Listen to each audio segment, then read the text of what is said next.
یہ جو ابھی فال فلیگ آپریشن ہے، اس کو صحیح طریقے سے لگتا ہے کہ انڈیا نے آپریٹ نہیں کیا ہے،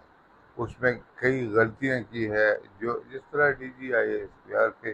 کانفرنس میں بتایا گیا کہ ایک میسیج، پورا وہ ایک سیریز آف میسیج ہے کہ جن سے یہ پتہ چلتا ہے کہ شاید ان سے اس میں غلطیاں ہوگی۔ مثال کے طور پہ پہلے ہی کہہ دیا کہ یہ پاکستان نے کیا ہے، یعنی اس میں دیکھا گیا ہے کہ شاید 3 دنوں بعد ہم یہ الزام لگائیں گے کہ یہ پاکستان نے کیا ہے، لیکن نے 1 گھنٹے میں ہی بتا دیا۔ وہاں پر جو کہتے ہیں کہ پولیس اسٹیشن اور جس جگہ یہ واقعہ ہوا ہے اس کے درمیان بھی 30 منٹ کا فاصلہ ہے،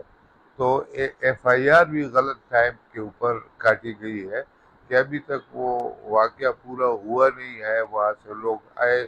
نہیں ہے، اور پھر ایف آئی آر۔ تو ایک طریقے سے دنیا اس بار پاکستان کا جو نقطۂ نظر ہے، پوائنٹ آف ویو ہے، کہ یہ فال فلیگ آپریشن ہے، اور انڈیا ایک طریقے سے نہ صرف دہشت گردی کر رہا ہے بلکہ دہشت گردی کو استعمال کر کے اپنے پولیٹیکل پوائنٹ سکور کرنا چاہتا ہے۔ یعنی اس کی مودی صاحب کی جو پالیٹکس ہے وہ اس کے اوپر ہے، اس لیے انہوں نے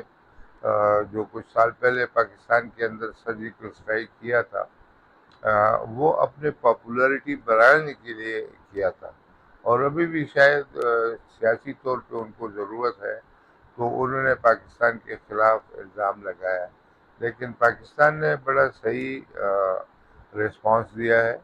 یہ میڈیا کو ایجوکیٹ کرنے کے لیے جو press conferences D G I S P R کر رہے ہیں، میرے خیال میں وہ بڑے یوزفل ہے، لوگ ان کو بڑے شوق سے دیکھتے ہیں، وہ سمجھتے ہیں کہ ایکچوئل یہی ایک سورس ہے جو وہ صحیح پوزیشن آن گراؤنڈ بتا سکتا ہے، آرمی کی بھی اور ملک کے لیے بھی۔ تو میرے خیال میں یہ بڑا اچھا طریقہ ہے، اور باہر کی دنیا بھی ابھی جو ہے وہ سمجھنے لگی ہے، اور انڈیا کے پوائنٹ آف ویو کو شاید وہ خرید نہیں رہے ہیں۔ پرابلم یہ ہے کہ انڈیا کے جو یہ دنیا کے جو بڑے ممالک ہیں اپنے اکنامک انٹرسٹ کے لیے انڈیا کا ساتھ دیتے ہیں، لیکن انڈیا اگر بہت زیادہ جھوٹ بولے تو ان کے لیے مشکل ہوتا ہے کہ ابھی تمہارے ساتھ ہم کیسے آپ کی حمایت کریں۔ باہر صورت پاکستان کو چین اور ترکی کی حمایت حاصل ہے، یہ دونوں بڑے مضبوط ممالک ہیں، 10 چھوٹے ممالک بھی حمایت کرے ایک طرف تو وہ ایک طرف ہو جاتا، اور ان کے صرف چین کا ہی ویٹ جو ہے وہ اتنا ہے کہ میرے خیال میں پاکستان کا کیس جو ہے وہ بڑے ٹھیک طریقے سے چلایا گیا، اور تبھی جو انڈیا شاید انیشلی کرنا چاہتی تھی وہ نہ کر سکی، اور ابھی ایک سٹیل میٹ نظر آ رہا ہے۔ ایک طریقے سے کہا جا سکتا ہے کہ انڈیا شاید ڈر گیا ہے، اور انہوں نے پہلے یہ سوچا نہیں تھا کہ اس طرح کا رسپانس آئے گا، اور پاکستان فلی موبلائز کرے گا اپنے ریسورسز کو بارڈر کے اوپر، اور جنگ کے لیے تیار ہوگا۔ اس لیے ابھی جو نقطہ نظر پیش کیا جا رہا ہے کہ پہل وہ کریں گے اور ختم ہم کریں گے، نیچرلی ہم انتظار کریں کہ اچھا آپ جو دھمکیاں دے رہے ہیں تو کریں، کیا کرنا ہے آپ دیکھتے ہیں آپ کو۔ تو میرے خیال میں پاکستان اچھے پوزیشن میں ہے، صرف یہ ہے کہ دیکھتے ہیں کہ کیا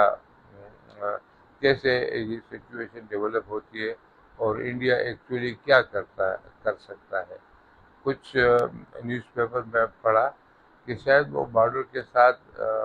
یہ جو رافیل ایئر کرافٹ ہے ان کے ساتھ وہ کر رہے تھے، تو ہمارے شاید جو رڈار ہے ان میں یہ کیپیبلٹیز ہے کہ وہ ان کو جیم کرے، اور ان کے سسٹم چونکہ الیکٹرانکلی چل رہے ہوتے ہیں تو اس کو جیم کرنے سے ان کے فلائنگ میں ان کو مشکل نظر آتی ہے، اور تبھی ان کا جو ایک ایئر مارشل ہے اس کو گھر بھیج دیا گیا ہے، کیونکہ ایکچولی وہ کمانڈ کر رہا تھا اس گروپ آف ایئر کرافٹ کو۔ تو وہ بھی لگتا ہے کہ پاکستان کے سائڈ جو ہے وہ مضبوط ہے۔ اور میرے خیال میں اس بار انڈیا نے شاید غلطی کی ہے اور ابھی سوچ رہے ہیں کہ ڈی ایسکیلیشن کیسے کریں. پاکستان نے شاید ان ڈی ایسکیلیشن کے خبروں پہ جو شاید ایران کے تھرو آئی ہے اس کو کوئی امپورٹنس نہیں دی ہے. یہ بھی اچھی بات ہے اور لگتا ہے کہ پاکستان کا ریزالو اس بار مضبوط ہے.